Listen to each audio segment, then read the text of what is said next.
이 새벽에 하나님께서 오늘 저와 여러분에게 주시는 말씀은요, 구약성경 전도서 3장 11절부터 14절까지의 말씀입니다.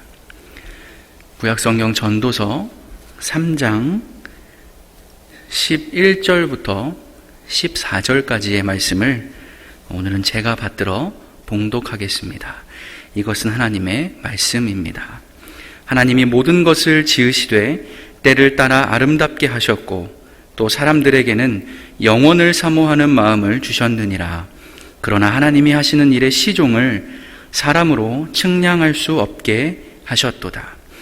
사람들이 사는 동안에 기뻐하며 선을 행하는 것보다 더 나은 것이 없는 줄을 내가 알았고, 사람마다 먹고 마시는 것과 수고함으로 낙을 누리는 그것이 하나님의 선물인 줄도 또한 알았도다. 하나님께서 행하시는 모든 것은 영원히 있을 것이라. 그 위에 더할 수도 없고 그것에서 덜할 수도 없나니 하나님이 이같이 행하심은 사람들이 그의 앞에서 경외하게 하려 하심인 줄을 내가 알았도다. 아멘. 이전에도 제가 이 자리에서 한번 말씀을 드렸습니다만, 제가 6년 전에 군종 목사로 처음 군에 이제 들어가서 임관하면서 첫 부대로 배치를 받았던 곳이 강원도 고성의 GOP 부대였습니다. 오늘 예배당 오실 때 좀 많이 추우셨죠? 지금 바깥 기온이 한 영하 10도 정도 된다고 하는데요. 제가 근무했던 곳은 이렇게 한겨울이 되면 체감 온도가 한 영하 40도까지 떨어지는 그런 혹독한 기후를 가진 곳이었습니다.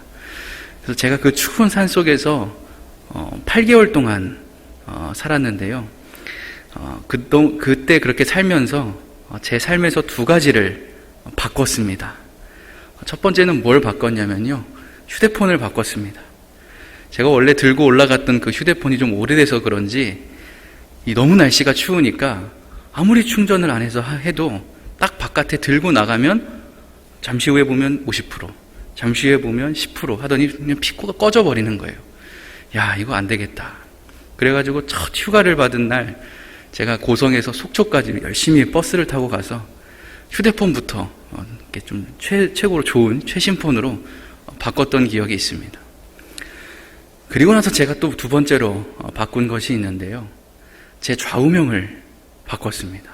개인적인 좌우명이라고 하면 좀 거창하고요, 그냥 저희 집이 어릴 때부터 이 거실에 큰 이 현판처럼 말씀 한 구절이 적혀 있었는데, 그게 어느새 이제 학교에서 가훈 적어내라 그러면은 부모님이 야 그거 적어 이래가지고 그걸 적었는. 근데 그게 무슨 말씀이었냐면 데살로니가전서 5장 말씀이었습니다. 아주 유명한 말씀이죠. 항상 기뻐하라, 쉬지 말고 기도하라, 범사에 감사하라. 근데 제가 그 GOP라는 아주 좀 어떻게 보면 이 특이한 환경 속에 처해 있다 보니 이 말씀이 지켜지지가 않는 겁니다. 항상 기뻐할 수가 없는 거예요. 그 남자들이 산속에 갇혀가지고 뭐 기뻐할 일이 있겠습니까? 어떻게 항상 기뻐할 수 있을까? 쉬지 말고 기도하라는데, 여러분 이게 기도든 뭐든 간에 군대는 쉬어야 되거든요. 잘 쉬지 말고 기도를 해라. 이게 안 되더라고요. 지금 쉬어야 되는데. 범사에 감사하라. 감사할 일이라고는 그래도 병사들은 그런 것조차 없었는데 간부라고 한 달에 한 번 2박 3일 휴가를 줬습니다.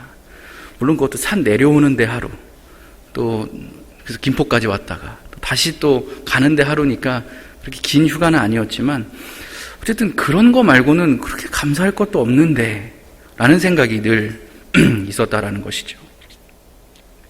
근데 보통 이제 이런 경우라면 이 좌우명에 제 삶을 맞춰가기 위해서 좀 노력을 해야 되지 않습니까? 영태가 그러면 안 돼. 항상 기뻐해야지. 기도해야지. 감사하며 살아야지. 힘내라.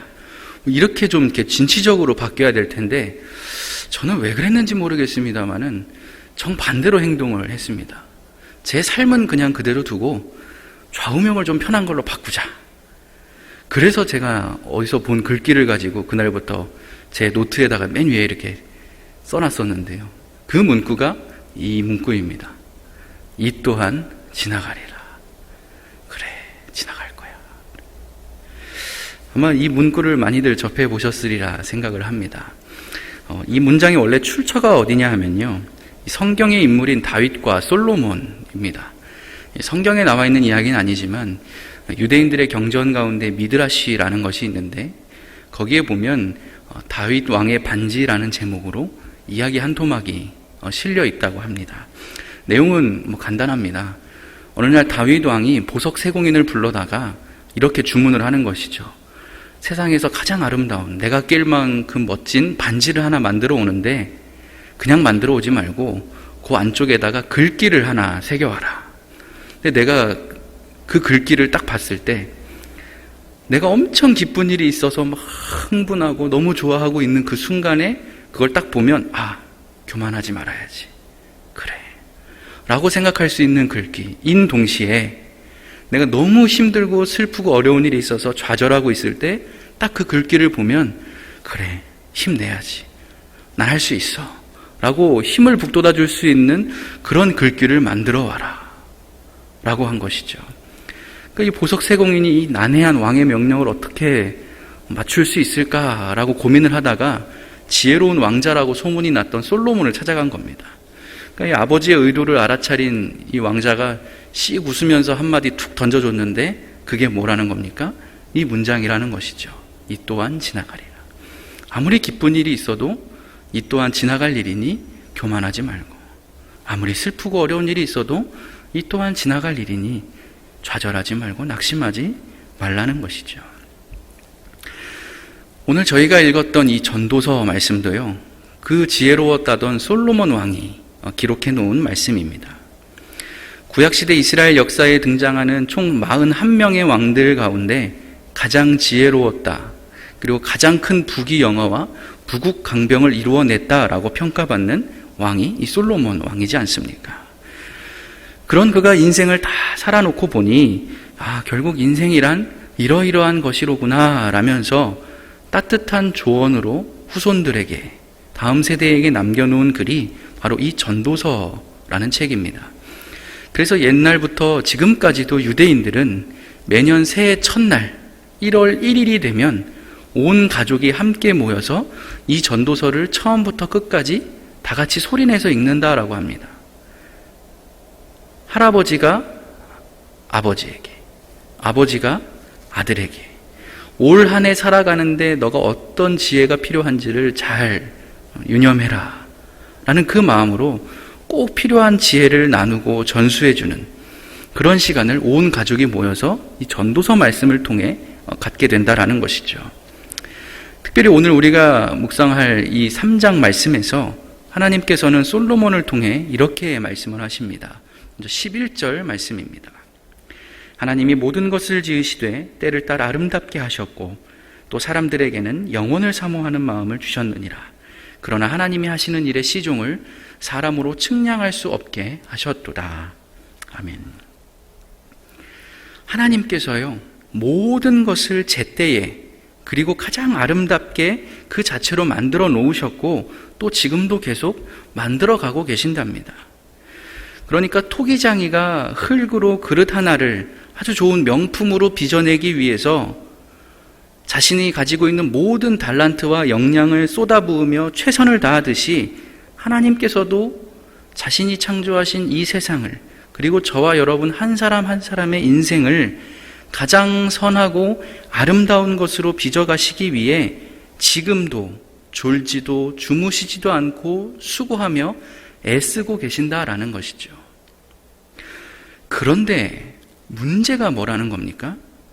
그렇게 하나님이 수고하고 일하신다는 것을, 그 일하심을 우리는 알 수 없다라는 사실입니다. 우리는 알 수 없다. 우리는 죄 많은 인간이기 때문에 단 1초 뒤의 일도, 이 새벽 기도회가 끝나고 나에게 벌어질 일도 짐작조차 할 수 없는 연약하고 무지한 인간이기 때문에 하나님께서 지금 내 평생 동안 나를 위해 도대체 뭘 어떻게 일해 오셨다는 것인지, 그리고 지금 이 시간 나를 위해 뭘 하고 계신다는 것인지, 그리고 앞으로 내 인생, 내 자녀의 삶, 우리 가정을 위해서, 내 기도 제목을 위해서 어떻게 일해 가신다는 것인지 우리는 조금도 알 수 없다라는 것입니다.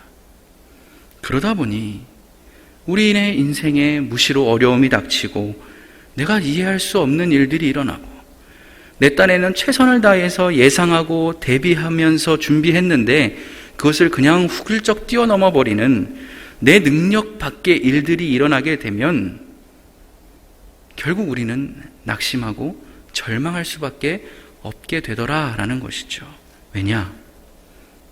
내가 믿는 하나님께서 지금 기도하고 있는, 고통받고 있는 나를 위해 무슨 일을 하고 계시는지, 나한테 지금 얼만큼 와 계시는지, 아니면 저 멀리 가 계시는지, 어디에서 뭘 하고 계시는지, 그 시종을 우리는 측량조차, 짐작조차 할 수 없는 존재가 바로 우리이기 때문이라는 것이죠. 이럴 때에 우리 그리스도인들에게 어떤 믿음의 자세가 필요한 것입니까? 하나님을 원망하거나 내 인생을 저주하고 깎아내리거나 다른 사람과 비교하고 재보면서 좌절하고 포기하는 것이 아니라 오히려 그렇기 때문에 더더욱 하나님을 의지할 수 있어야 한다는 것입니다. 왜냐하면 우리에게 이러한 약속의 말씀이 주어져 있기 때문인 것이죠. 14절 말씀입니다. 함께 읽어볼까요? 하나님께서 행하시는 모든 것은 영원히 있을 것이라. 그 위에 더할 수도 없고 그것에서 덜할 수도 없나니 하나님이 이같이 행하심은 사람들이 그의 앞에서 경외하게 하려 하심인 줄을 내가 알았도다. 아멘. 창세기 1장의 천지창조 이야기를 보면요, 하나님께서 세상 만물을 창조하시는 내내 반복해서 묘사되는 표현이 하나가 있습니다. 무엇을 하시니 그대로 되니라. 무엇을 하라 하시니 그대로 되니라. 그대로 된다.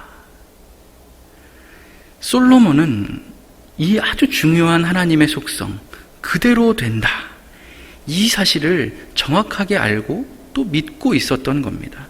하나님이 계획하시고 행하시는 모든 일은 항상 그대로 이루어진다. 거기에 우리가 무엇을 더하거나 덜할 수가 없다. 그렇기 때문에 내가 그리스도인이라면, 내가 정말 그대로 하시는 그 창조주 하나님을 제대로 잘 믿으려고 노력하는 사람이라면 무엇에 집중할 수 있어야 한다는 것입니까? 내게 일어난 이 일이 지금 내가 보기에 좋아 보이든 나빠 보이든 일희일비하지 않는 것이죠. 비가 오든 눈이 오든 내가 성공하든 실패하든 그것과는 상관없이 신앙의 항상심을 유지하는 것, 그러면서 하나님을 경외하고 하나님을 두려움으로 예배하는 것에 집중하는 것, 그것이 우리 그리스도인들에게 요청되는 삶의 자세라는 것입니다. 그래서 우리가 할 일은요, 문제를 바라보는 것이 아니라 그 문제 너머에서 나를 위해 달려오고 계시는 하나님을 바라보는 그 믿음이 우리에게 있어야 한다는 것이죠. 나의 영적인 초점을 그때만큼은 더더욱 좁히고 좁혀서 현미경처럼 오히려 하나님께만, 오직 하나님께만, 하나님을 예배하고 경외하는 것에만 집중하고 힘쓸 수 있어야 한다는 것입니다. 그러면 하나님께서 하나님의 때에 하나님만의 특별한 방법으로 우리 한 명 한 명에게 꼭 필요하고 알맞는 맞춤식으로 반드시 일하고 계셨고 일하시고 일하실 것이라는 사실을 솔로몬은 우리에게 알려주고 싶었다라는 것이죠. 사랑하는 아름다운 교우 여러분, 그러니 지나치게 세상 일로 염려하거나 괴로워하지 마십시오. 내가 기도한 것 이상으로 골머리를 앓고 하지 마십시오. 그런 것은 우리가 할 일이 아닙니다. 그런 것은 우리가 하지 않아도 하나님께서 대신 해주실 것입니다. 아름다운 그릇을 만드는 건 그릇이 아니라 토기장에게 주어져 있는 미션입니다. 좋은 그릇을 만들기 위해 고민하고 고뇌하면서 밤을 새고 몸부림치는 건 그릇이 할 일이 아니라 토기장이가 할 일인 것이죠. 그릇은 뭐 하면 되는 겁니까? 그냥 기다리면 됩니다. 주인이 잘 어련히 알아서 만들어 주실 것이라는 사실을 믿고 기다리는 것이죠. 그게 할 일의 전부입니다. 그러면 완성되는 시기는 다를 수 있어요. 모양은 다를 수 있어요. 쓰임새는 다를 수 있어요. 그러나 주인의 입장에서 보기에 이제 됐다 라고 말하는 그 순간 결과적으로 그 그릇은 언젠가 반드시 명품이 됩니다. 하나님이 내 인생을 그렇게 만들어내신다. 이 사실을 믿는 믿음이 우리에게 필요하다라는 것입니다. 그러니 여러분, 지나치게 걱정하거나 고민하지 마십시오. 기도했다면 맡겨놓으십시오. 여러분이 가늠조차 할 수 없을 정도로 크신 하나님께서 여러분의 인생을 여러분의 그 기도 제목 위에 하나님 보시기에 가장 좋은 것으로, 가장 선한 것으로 채워주시고, 누가 보아도, 그리고 하나님께서 보시기에 가장 아름다운 결과물로 여러분을 이끌어 가실 것이기 때문입니다. 이제 말씀을 갈무리하겠습니다. 오늘 지금까지 살펴본 이 전도서 3장 11절과 14절 사이에 이 12절, 13절 말씀이 남아있지 않습니까? 새번역 성경으로 제가 읽겠습니다. 이제 나는 깨닫는다. 기쁘게 사는 것, 살면서 좋은 일을 하는 것, 사람에게 이보다 더 좋은 것이 무엇이랴. 사람이 먹을 수 있고 마실 수 있고 하는 일에 만족을 누릴 수 있다면 이것이야말로 하나님이 주신 은총이다. 아멘. 하나님을 경외할 줄 아는 사람들, 하나님의 일하심을 끝까지 믿고 기다릴 줄 아는 좋은 그릇들의 삶이 이러하다라는 것입니다. 어떤 일이 있어도 항상 기쁘게 살더라는 거예요. 내가 가진 것이 아무것도 없는 것 같은데도 그 사람을 보면 늘 주변에 좋은 일, 선한 일을 많이 베풀고 살더라는 것입니다. 오늘 하루 먹고 마실 양식이 있다는 그 사실 하나만으로도 언제나 자족하고 감사하면서 불평 한번 하지 않더라는 것이죠. 사사건건 나와 남들을 같은 저울에 올려놓고 비교하면서 경쟁하고 전쟁을 치르듯이 사는 삶이 아니라 무슨 일을 하든 그것으로 그 자리로 만족하며 보람을 느끼고 행복하게 살더라는 것입니다. 여러분, 이렇게 살고 싶지 않으십니까? 하나님께서 선물로 주신 한 번 사는 이 인생, 우리가 그리스도인이라면 이렇게 살 수 있어야 하지 않겠습니까? 이러한 삶이야말로 누가 보아도 그리스도인다운 삶, 하나님이 주신 은총을 듬뿍 누리며 행복하게 사는 최고로 복받은 삶이지 않겠습니까? 그러니 여러분, 이 새벽에 이 말씀으로 기도하십시오. 그리고 오늘 하루 이 말씀대로 살려고 애써 보십시오. 그래서 오늘 하루 여러분 모두가 기쁘게, 선하고 좋게, 자족하고 감사하면서 그렇게 하나님께서 여러분의 삶 곳곳에 만연해 두신 작은 은총들을 하나하나 발견하고 발굴해 나가는 복된 하루가 되시기를 우리 주 예수 그리스도의 이름으로 간절히 축복합니다. 기도하시겠습니다. 자비하신 하나님, 측량할 수 없는 하나님의 무한한 은총을 내 바로 발밑에 두고도 내 입맛에 맞지 않습니다. 내 기대와 욕구를 충족시키지 못합니다. 라며 늘 불평, 불만만 일삼는 저희를 용서하여 주십시오. 이미 주신 것, 이미 가지고 있는 것은 거들떠도 보지 않고 아직 없는 것, 부족한 것, 내 손에 갖고 싶은 것만 묵상하며 평생을 부러움과 시기질투 감정 속에서 허우적대며 살아가는 한심하기 짝이 없는 저희임을 고백하오니 주여 긍휼히 여겨 주십시오. 이제는 저희로 하여금 항상 기뻐하게 하시고 쉬지 말고 기도하게 하시며 모든 일에 감사하고 만족하게 하셔서 늘 하나님의 뜻을 깨닫고 매 순간 그리스도인다운 삶을 살아가는 저희 모두가 다 되게 도와주십시오. 감사하옵고 예수님의 이름으로 기도드리옵나이다. 아멘.